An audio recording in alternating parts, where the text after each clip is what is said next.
యేసుతో ప్రతిదినం అనే ఆధ్యాత్మిక కార్యక్రమానికి మిమ్మల్ని అందరినీ కూడా ప్రేమతో ఆహ్వానిస్తూ మీ అందరికీ నా హృదయపూర్వక వందనాలు తెలియజేస్తున్నాను.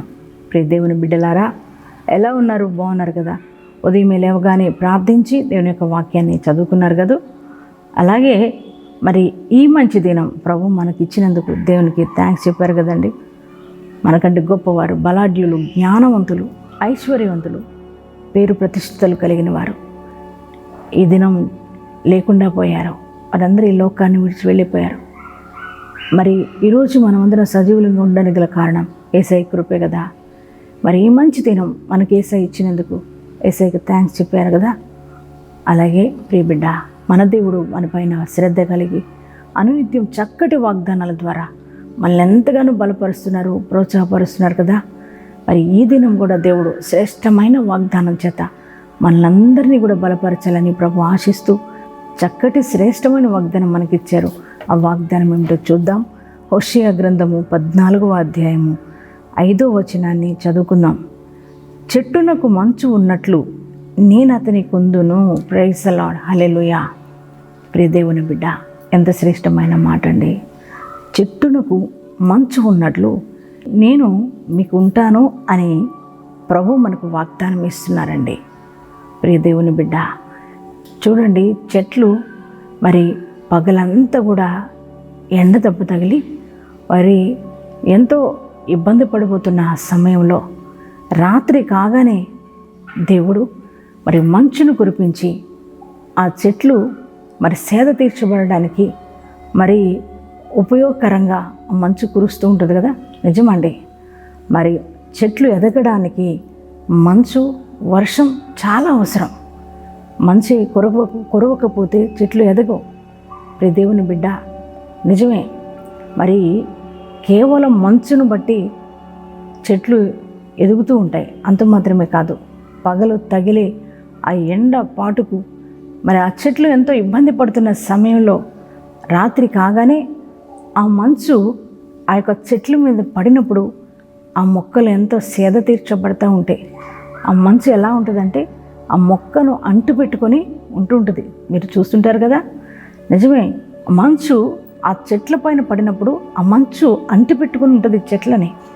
ప్రియ దేవుని బిడ్డ, నిజమే, ఆ యొక్క మొక్కలు ఆ యొక్క మంచుకి ద్వారా సేద తీర్చబడుతూ ఉంటాయి.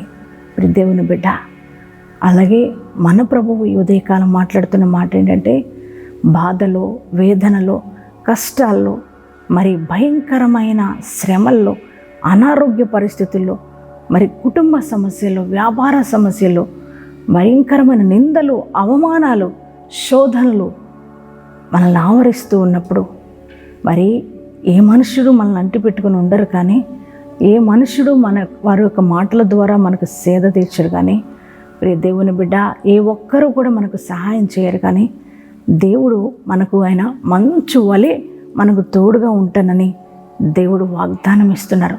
చెట్టుకు మంచు ఉన్నట్లు నేను నీకు ఉంటానని వాగ్దానం ఇస్తున్నారు. ప్రియ దేవుని బిడ్డ, ఆయన మనకు తోడుగా ఉంటే చాలండి. ఆయన మనం వెన్నంటూ ఉంటే చాలు కదా. బాధలో, వేదనలో, కష్టాల్లో, నష్టాల్లో, అనారోగ్య పరిస్థితుల్లో ఆయన మనకు తోడుగా ఉంటానని వాగ్దానం ఇస్తున్నాడు. అవును, ఆయన మనల్ని విడువని ఎడబాయిన దేవుడు కదా. ఎల్లవేళలా సదాకాలము మనకు తోడుగా ఉండే దేవుడు, మనం ఆరాధిస్తున్న దేవాది దేవుడు. ఆయన మనకు తోడుగా ఉండి మనల్ని ఆశీర్వదిస్తానని, మన వర్ధిల్ల చేస్తానని, మనల్ని సమృద్ధితో నింపుతానని దేవుడు ఉదయకాలం వాగ్దానం ఇస్తున్నాడు. మరి మొక్కలు, ఆ యొక్క చెట్లు, ఆ యొక్క మరి ఆకాశం నుండి పడే ఆ మంచు వలన ఏ రీతిగా మరి ఆ యొక్క ఎదుగుతాయో మొక్కలు, ఆ రీతిగానే ప్రభు అంటున్నారు, నేను మీకు ఉంటాను. ఆ మంచు ఎలా చెట్లు ఎదుగుదలకు కారణమవుతున్నాయో నేను కూడా అలాగే మరి మీకు తోడుగా ఉండి మీరు వర్ధిల్లునట్లుగా మిమ్మల్ని ఆశీర్వదిస్తానని దేవుడు వాగ్దానం ఇస్తున్నాడు. ప్రియ బిడ్డ, ఏ పరిస్థితులను బట్టి కృంగిపోయి ఉన్నావో, భయంకరమైన అప్పుల, భయంకరమైన అనారోగ్య సమస్యల, భయంకరమైన వేదన, బాధ, కన్నీరుతో మీరున్నారా? ఉదయకాలం ప్రియ దేవుని బిడ్డ, ఆర్థికపరమైన సమస్యలు కొట్టుమిట్టాడిపోతున్నారా? అనేక రకాల అవమానాలు ఎదుర్కొంటున్నారా? ప్రియ దేవుని బిడ్డ, ఎటువంటి పరిస్థితుల్లో మీరున్నా మీరు కృంగిపోవద్దు. మీరు ధైర్యంగా ఉండాలి. ఎందుకనంటే దేవుడు అంటున్నారు, నేను మీకు తోడుగా ఉంటా. ఆ యొక్క చెట్లకు మంచు ఏ రీతిగా ఉంటుందో అలాగే నేను మీకు ఉంటానని దేవుడు వాగ్దానం ఇస్తున్నారు. ఆయన మనం అంటి పెట్టుకున్నప్పుడు, ఆయన మనకు తోడుగా ఉన్నప్పుడు మనకెందుకు దిగులు, మనకెందుకు భయం? మనం ధైర్యంగా ఉండాలి. మరి ఆయన మనకు తోడుగా ఉండి మనల్ని ఆశీర్వదించే దేవుడు, మనల్ని వర్ధిల్ల చేసే దేవుడు.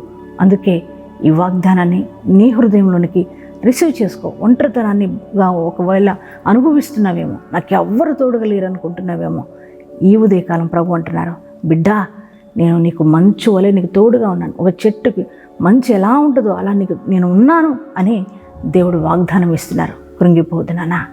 ధైర్యం తెచ్చుకోండి.